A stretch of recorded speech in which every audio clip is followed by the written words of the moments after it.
আসসালামু আলাইকুম। বাংলা সংবাদে সবাইকে স্বাগত জানাচ্ছি। আমি চিন্তিয়া হক। শুরুতেই সংবাদ শিরোনাম।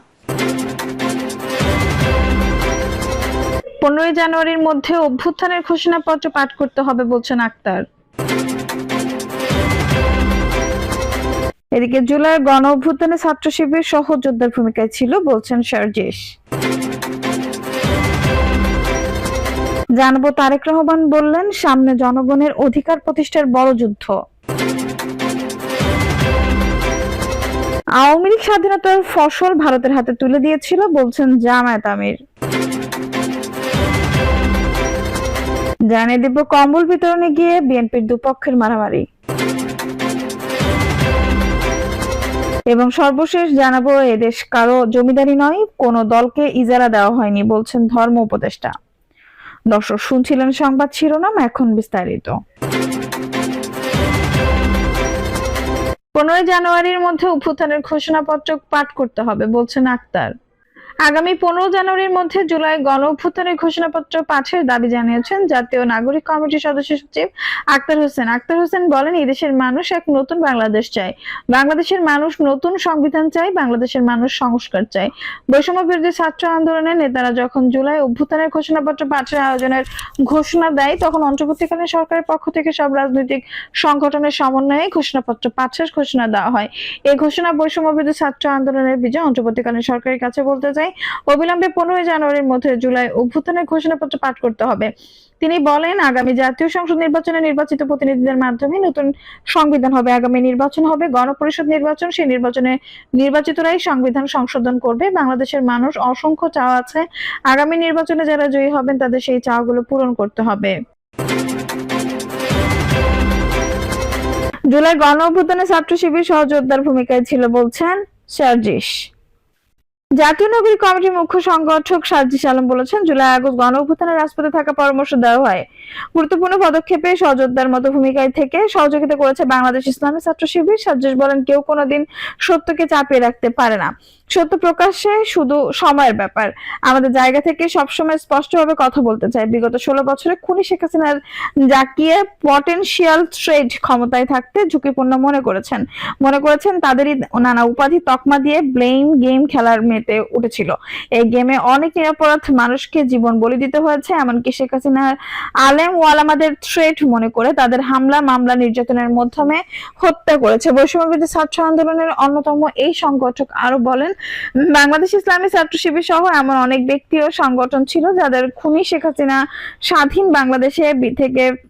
বাংলাদেশে বেঁচে থাকাটাই দুঃসাধ্য করে দিয়েছিল। আমরা আমাদের জায়গা থেকে একটা কথাই বলতে চাই, আপনারা সহ অনেকেই খুনি শেখ হাসিনা যেভাবে প্রেজেন্টেশন করার চেষ্টা করেছিল, বাংলাদেশের বর্তমান প্রজন্ম সেটিকে বিশ্বাস করে না। বর্তমান প্রজন্মের ততটুকু বিবেক বোধ আছে বলেই ফ্যাসিস্টকে বিতাড়িত করেছে।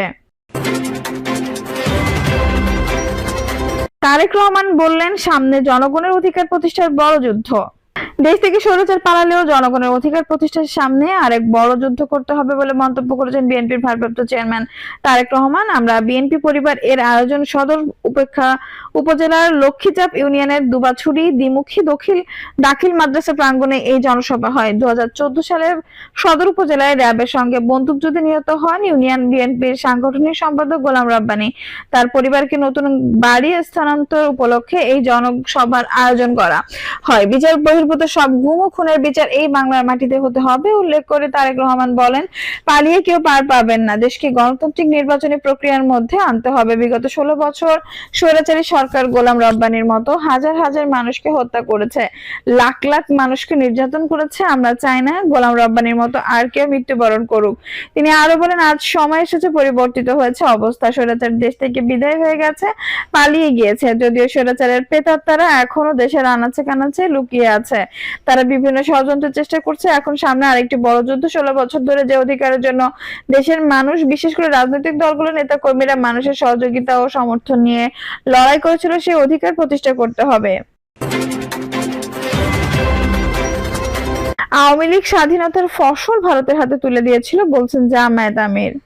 বাংলাদেশ জামায়াত ইসলামের আমির ডক্টর শফিকুর রহমান বলেছেন, স্বাধীনতার ফসল বাংলাদেশের মানুষের পকেটে এবং ঘরে ওঠেনি, বরং এটি একটি গোষ্ঠী হাইজ্যাক করে ভারতের হাতে তুলে দিয়েছিল। জামায়াত আমির বলেন, 1971 সালে এই জাতি স্বাধীনতা এনেছিল, কিন্তু স্বাধীনতার মর্মবাণী ঠুকরে ঠুকরে কেঁদেছে। স্বাধীনতার ফসল বাংলাদেশের মানুষের পকেটে এবং ঘরে ওঠেনি।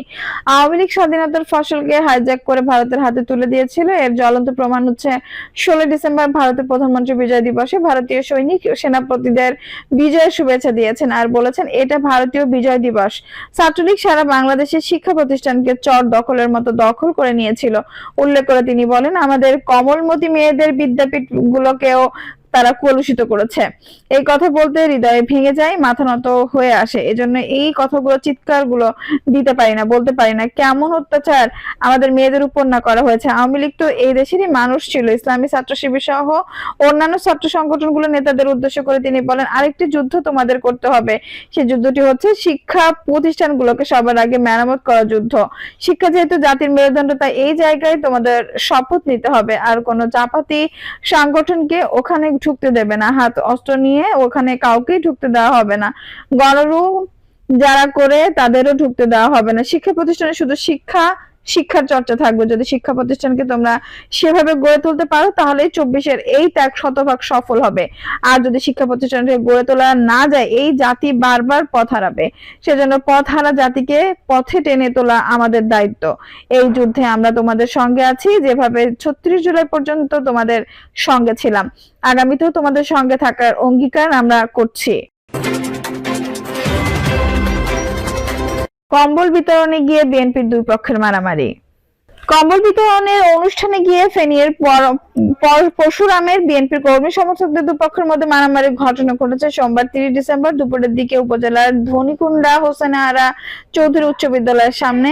সোমবার 30 ডিসেম্বর দুপুরের দিকে উপজেলার ধনিকুন্ডা হোসনে আরা চৌধুরী উচ্চ বিদ্যালয়ের সামনে এই ঘটনা ঘটে। দলীয় নেতাকর্মীদের সূত্রে জানা যায়, সোমবার দুপুরে পরশুরামের ধনিকুন্ডার শীতার্তদের মাঝে কম্বল বিতরণ করেন ঢাকা মহানগর দক্ষিণ বিএনপির আহ্বায়ক ফেনীর সন্তান রফিকুল আলম মজনু। অনুষ্ঠান শেষে ধনিকুন্ডা হোসনে আরা উচ্চ বিদ্যালয়ের সামনে মোবাইল ফোন ও মানিব্যাগ ছিনতাইকে কেন্দ্র করে বিএনপির কর্মী সমর্থকদের দুপক্ষের মধ্যে কয়েক দফায় ধাওয়া পাল্টা ধাওয়া ও মারামারি হয়। এ সময় বিএনপির জাতীয় নির্বাহী কমিটির সদস্য আবু তালেব, উপজেলা বিএনপির আহ্বায়ক আব্দুল হালিম মানিক, যুগ্ম আহ্বায়ক অ্যাডভোকেট আব্দুল আলিম মাকসুদ সহ শীর্ষ নেতারা গিয়ে পরিস্থিতি স্বাভাবিক করার চেষ্টা করেন। পরশুরাম উপজেলা বিএনপির আহ্বায়ক আব্দুল হালিম মানিক বলেন, অনুষ্ঠানে এক ছাত্রলীগ কর্মী আসায় ঝামেলা হয়েছে। ওই ছেলে উপজেলা বিএনপির যুগ্ম আহ্বায়ক অ্যাডভোকেট আব্দুল আলিম মাকসুদের বহরে ছিল এবং তারই অনুসারী। এই বিষয়ে ঢাকা মহানগর দক্ষিণ বিএনপির আহ্বায়ক রফিকুল আলম মজনু পরামর্শে সাংগঠনিক ব্যবস্থা গ্রহণ করা হবে। অভিযোগ প্রসঙ্গে জানতে চাইলে উপজেলা বিএনপির যুগ্ম আহ্বায়ক অ্যাডভোকেট আব্দুল আলিম মাকসুদ বলেন, আমরা অনুসারী বা সঙ্গী বলে যে অভিযোগ করা হয়েছে তা সত্য নয়। ঘটনায় রফিকুল ও টিপু নামে দুজন ত্যাগী নেতা আহত হয়েছেন। আগামীতে উপজেলা বিএনপির কমিটি হবে, সেজন্য আমাকে হেয় প্রতিপন্ন করতে একটি গোষ্ঠী ষড়যন্ত্র করে এই ধরনের মিথ্যাচার করছে। এদেশ কারো জমিদারি নয়, কোনো দলকে ইজারা দেওয়া হয়নি, বলছেন ধর্ম উপদেষ্টা। অন্তর্বর্তীকালীন সরকার ধর্ম উপদেষ্টা ও ডক্টর আফমা খালিদ হোসেন বলেছেন, বাংলাদেশ আমাদের সবার দেশ, এটা কারো জমিদারি নয়। এদেশ কোনো দলকে ইজারা দেওয়া হয়নি। যিনি বলেন, আগামী জাতীয় সংসদ নির্বাচন হবে প্রকাশ্য দিনের আলোতে। এদেশে রাতে আর কোনো ভোট হবে না। দিনের বেলায় সুষ্ঠু ভোটের জন্য যা যা করা দরকার বর্তমান অন্তর্বর্তীকালীন সরকার তা করবে। এদেশে যারা রাষ্ট্রীয় ক্ষমতায় আসে, তারা যারা লুটপাট করে দেশটাকে শেষ করে দিতে না পারে, সে বিষয়ে সবাইকে ঐক্যবদ্ধ হওয়া আহ্বান জানিয়ে আফমা খালিদ বলেন, এটা আমাদের সবার দেশ, এটা কারো জমিদারি নয়। এদেশ কোনো দলকে ইজারা দেওয়া হয়নি। 5 বছর পর পর ভোট হবে, জনগণ যাকে পছন্দ করবে তাকেই ভোট দেবে। ছলে বলে কৌশলে ক্ষমতার চেয়ারে আটকে ধরে গণতান্ত্রিক সংস্কৃতিকে গলা টিপে হত্যা করার কোনো দেশপ্রেমিকের কাজ হতে পারে না। ধর্ম উপদেষ্টা বলেন, আমরা হজ প্যাকেজের টাকা কমিয়েছি। আমরা আগামী সপ্তাহে সৌদি আরব গিয়ে চুক্তি করব। পাশাপাশি আমরা জাকাত বোর্ড গঠন করেছি। এই বছর 12 কোটি টাকা এবং আগামী বছর 25 কোটি টাকা গরিব মানুষের মাঝে বন্টন করব। তিনি বলেন, বাংলাদেশের ভিন্ন ধর্মের মানুষ নির্যাতিত হচ্ছে এমন অভিযোগ সম্পূর্ণ মিথ্যা। এই দেশে আমাদের সবার, এই দেশ আমাদের সবার। এই দেশকে আমরা সবাই ভালোবাসি। আজ আমরা ক্ষমতায় আছি, বিগত দিনে আরেক দল ছিল, আগামীতে আরেক দল আসবে। রাষ্ট্র স্থিতিশীল, সরকার পরিবর্তনশীল। আগামী জাতীয় সংসদ নির্বাচন হবে, দিনের আলোতে, রাতে কোনো ভোট হবে না। দর্শক, এই ছিল এখনকার সর্বশেষ সংবাদ। নিশ্চয়ই ভালো লাগলো, অবশ্যই একটা লাইক দিন, কমেন্টে আপনার মূল্যবান মতামত জানান। সবসময় আমাদের পাশে থাকতে সাবস্ক্রাইব করে বেল বাটন অন করে রাখুন। ধন্যবাদ।